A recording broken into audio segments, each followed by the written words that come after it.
Hey, welcome back. I wanted to do an update on the Holley Sniper intake that I put on my Magnum 5.7 Hemi.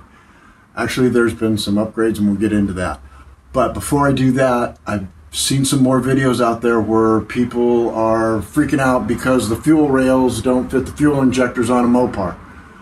Holley set the fuel rails up that high so they could accommodate the longer EV1, EV6 injectors on some of the LS engines. So all you need to do is order LS2 to LS1 fuel injector adapters. I'll put a link in my comments to the first video I did. It's got parts numbers, where you can order them, everything you need to know. Very simple. Pop them on the top of the injectors, fits right in the fuel rail, don't have to cut anything, don't have to notch anything, don't have to... It's the way it was meant to be. Anyway, that being said, let's go take a look at some of the upgrades and the modifications we've done.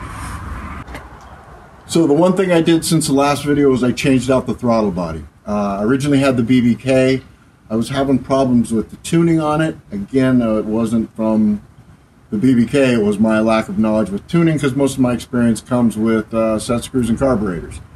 So I went with the MMX. I had no problems with it. Tuning was easy, set right up. Been loving it. Everything was going really well until I went to send it one night and ended up sending one of the connecting rods towards the oil pan. So everything you see from the intake down is new.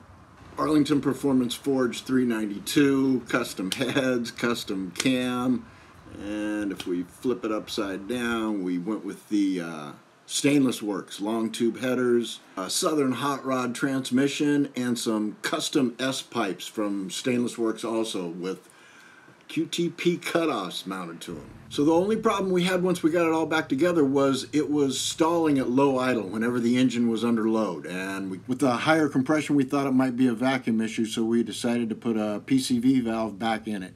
Not necessarily a valve, more like a redneck Home Depot fix. So we did that, plumbed that straight to the catch can, and it's been running like a champ ever since. We put it on the dyno and got 433 to the rear wheel, so if you figure 17%, that gives us right about 500 on the engine. Then if we add a little shot of juice, I think it's going to put us right where we want to be. Won't be breaking any land speed records, but Daddy's got a hot rod.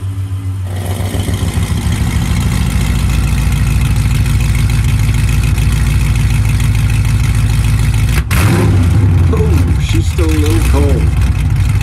Welcome to fall in New England.